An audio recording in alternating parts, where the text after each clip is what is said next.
Creel walked into the council to hear the latest of a new race which had been discovered in a little populated arm of the galaxy. The race had FTL, so an exhibition team was sent to initiate contact. Now they had returned and everyone was anxious to hear about this new race and their world. The president of the council stepped up to the podium and then announced the head of the exhibition team, an Axeral named Orcs. "Thank you," he said. "I'm here to present our finding of the new race, who call themselves humans." He paused, taking a moment for the image to appear, showing a bipedal species on the screen. As you can see, they are a normal bipedal species typical of higher evolved life forms. 2 limbs they use to walk on called legs, the other 2 called arms. 1 head, 2 eyes, 2 ears, nose and mouth, breath, oxygen, and many have fur on the top of their head, which they call hair. They are a 2-sex reproduction species which they called male and female, Rock said. Creel studied the image, and while the human was typical of a bipedal species, the closeness of the eyes bothered him. "Humans are interesting," Rock said, pausing here as if to gather his thoughts before continuing. "They have developed wonderful music throughout their history. Here is a sample of 2 such songs." A song burst forth from the speakers. A human would have recognized the classical music of Bach. To Creel, he could feel the musical notes wash over him, as if he was listening to wonderful songs of his own people before it stopped and changed to something which almost caused him panic. To a human, it would have been from a group called the Beatles. The sound ended and Creel looked at the others, who were also wondering what they just heard. A few species, like the Avaris, seemed to have enjoyed it. Creel shook his head, thinking that was typical for a Deathworlder to enjoy such a harsh sound. As you can see, their music is diverse, as is their art and cultures. Each area of their planet has a slightly different culture, beliefs, and customs, Rock stated to the group. Creel inwardly agreed with this statement, something all species had when separated over distances. It became more unified after FTL travel and meeting other species. "The humans value family, their children especially," Rock said. "As a species, they help their children for cycles before they are mature enough to leave. They are also highly diplomatic, enjoy talking and telling stories about anything and everything. Their entertainment is beyond anything we have, and I have no doubt their technology in this field will be a boon to the Galactic Union and usher in a new era of entertainment for us all." He paused, taking a sip of his drink before continuing. "Humans value peace." Creel felt relieved at hearing that. The last couple of new races were very warlike in their nature and had to be watched closely upon entering the Galactic Union. Already multiple small wars had broken out among them and their neighbors. They've had good relations with their neighbors now for 50 cycles, and a strong trade with them, Rock said. The humans have even taken the lead in their arm of the galaxy to settle disputes among smaller worlds. If the arm wasn't so sparsely populated, we would have discovered them cycles ago. As it is, we learned they have had FTL now for 60 cycles. Creel could imagine how much a new race like this would help the GU. They sounded like a perfect candidate. Established in their part of the universe, leaders, new technologies and societies, all would be a boon to the Union. While on board one of their space stations, we encountered an enigma of a creature, which we learned applies to all animals on their homeworld. On the screen appeared a small, furry, 4-limbed creature sitting on a human's lap.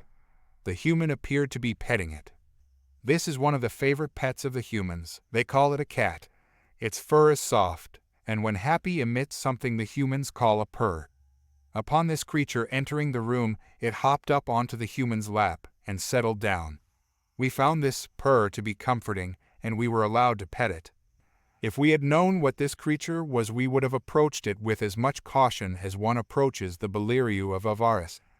On any other world, this furry animal would be an apex predator.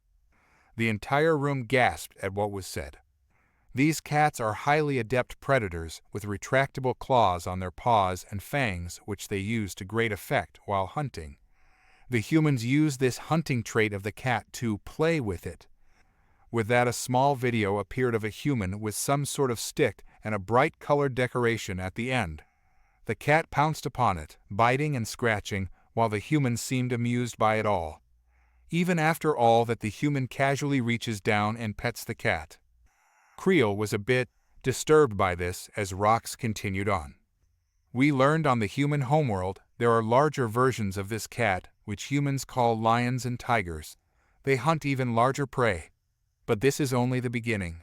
They have small creatures, called ants, who forage, seem peaceful, yet will wage war on other ants or any animal which disturbs their nest. Another creature called a bee. It is a hard worker, produces something called honey.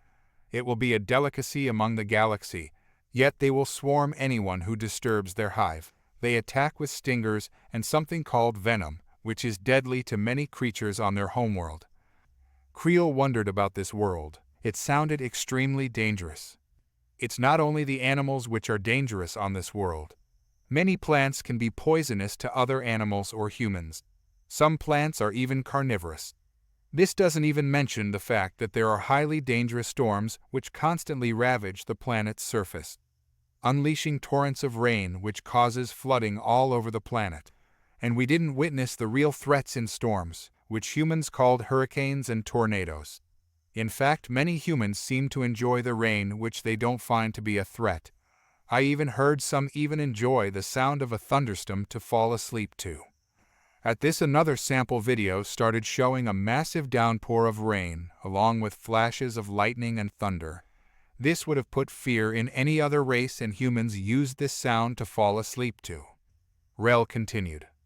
The plate tectonics of the planet are highly unstable, creating massive earthquakes and volcanoes. Earthquakes are constantly going on. Most humans don't even feel. It's quite unsettling for anyone wishing to go there. And volcanoes, the human ambassador said at any given time, there are many volcanoes erupting on their planet. At the time we visited, they said it was about 33. What would you rate this planet? The president asked in a shaky voice. A Death World 7, the reply came back. Creel looked on in shock. Even other Deathworlders were in shock. The current theory indicated no civilization could survive in anything above a Death World 4. You must be mistaken, one ambassador asked, from one of the Deathworld empires. No, we evaluated it quite closely. The humans are adept to change in their planet. They are one of the best builders in the galaxy. And, here he stopped to look at the assembled ambassadors, making Creel uneasy with the long pause. Due to this, humans are quick to adapt to any situation, including war. A murmur broke out among the group before the president managed to get things back under control. What do you mean, war? Did you not say they value peace? Creel asked. Humans value peace tremendously. But a warning to all. Humanity appears fractured and disorganized. Do not mistake that for weakness, Rawls said to them all. We learned 20 cycles ago humanity also encountered the Jarleks. Creel recalled the Jarleks, a very warlike race which had waged war on the galaxy for over 50 cycles before suddenly disappearing 20 cycles ago. He paused at the thought. What was Rawl implying with that timing? Yes, many of you are aware of the timing. It was the Jarleks' encounter with the humans which caused them to disappear. The Jarleks did as they normally do, attack without warning. To humanity, it was a declaration of war. Within a cycle, they had bombed the Jarleks' homeworld into submission. One cycle, another ambassador said, surprise in his voice. Yes, they were quite specific about the timing. It seems the Jarleks attacked a civilian colony of humanity, Rawls said. I urge you all to tell your governments never to do this.